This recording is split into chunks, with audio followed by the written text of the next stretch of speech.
একদিন বাগদাদের বিখ্যাত এক নগরীতে এল এক নামকরা নাস্তিক দার্শনিক।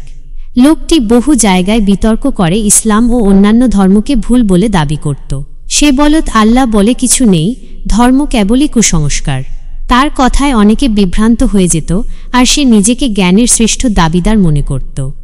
সে শহরে আসার পর ঘোষণা দিল, আমি এমন কিছু প্রশ্ন করব যা দিয়ে ইসলামকে ভুল প্রমাণ করব। যদি কেউ আমার যুক্তিগুলো খণ্ডন করতে পারে তাহলে আমি তার ধর্ম গ্রহণ করব। শহরের মানুষ চিন্তিত হয়ে পড়ল। তারা জানত এই ব্যক্তির কথা খুবই যুক্তিবাদী, সাধারণ কেউ তাকে পরাস্ত করতে পারবে না। তাই তারা ছুটে গেল শহরের বিখ্যাত ইসলামিক পণ্ডিত ইমাম হাকিমের কাছে। তিনি ছিলেন জ্ঞানে, প্রজ্ঞায় এবং যুক্তিবাদে অতুলনীয়। মানুষের কথা শুনে ইমাম হাকিম হেসে বললেন, সত্যের আলো কখনোই মিথ্যার কাছে পরাজিত হয় না। যদি আল্লাহ চান তাহলে তিনি নিজেই তার সত্যকে প্রতিষ্ঠিত করবেন। পরদিন মসজিদের সামনে বিশাল এক জমায়েত বসানো হলো।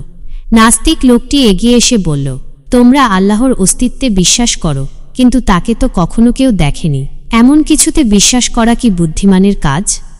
ইমাম হাকিম শান্ত গলায় বললেন, তুমি কি তোমার বুদ্ধিকে দেখেছ? লোকটি কিছুটা থমকাল, তারপর বলল, না, কিন্তু আমি অনুভব করতে পারি।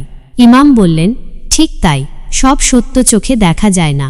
যেমন বাতাস, যেমন ভালোবাসা, যেমন কষ্ট, এগুলো আমরা অনুভব করি, তেমনি আল্লাহর অস্তিত্ব আমরা তার সৃষ্টির মাধ্যমে অনুভব করি।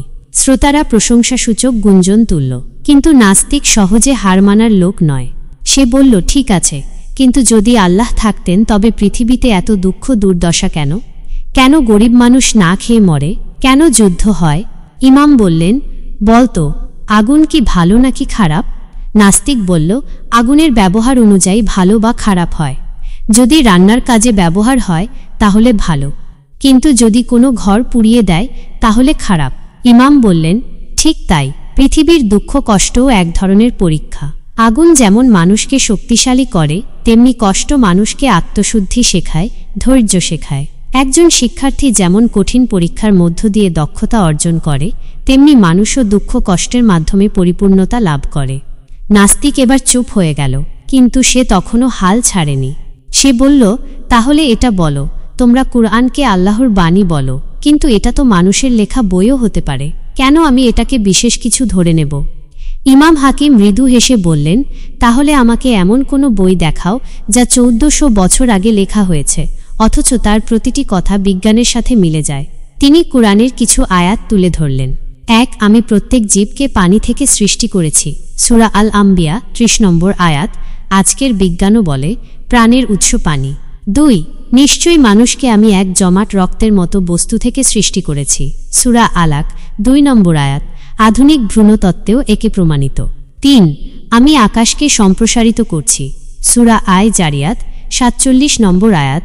এটি মহাবিশ্বের সম্প্রসারণের তত্ত্বের সাথে পুরোপুরি মিলে যায়।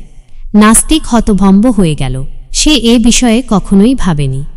শেষবারের মতো সে প্রশ্ন করল, তাহলে আমাকে এমন কিছু বলো যা আমাকে নিশ্চিত করবে যে ইসলামই সত্য ধর্ম।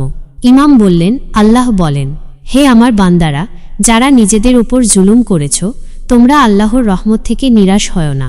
নিশ্চয়ই আল্লাহ সব গুনাহ ক্ষমা করেন, সূরা আজ জুমার 53 নম্বর আয়াত। নাস্তিক লোকটি এক মুহূর্ত চুপ রইল, তারপর বলল, আমি বুঝতে পারছি, ইসলাম কেবল একটি ধর্ম নয় বরং সত্যের পথ। আমি কালিমা পাঠ করে মুসলমান হতে চাই। সে চোখ বন্ধ করে বলল, লা ইলাহা ইল্লাল্লাহু মুহাম্মাদুন রাসূলুল্লাহ। তার চোখ থেকে পানি গড়িয়ে পড়ল। সে বলল, আজ আমি সত্যের আলো পেলাম। শহরের মানুষ উল্লাসে ফেটে পড়ল। এভাবেই এক নাস্তিক যুক্তির আলোকে ইসলামের সত্যতা উপলব্ধি করল।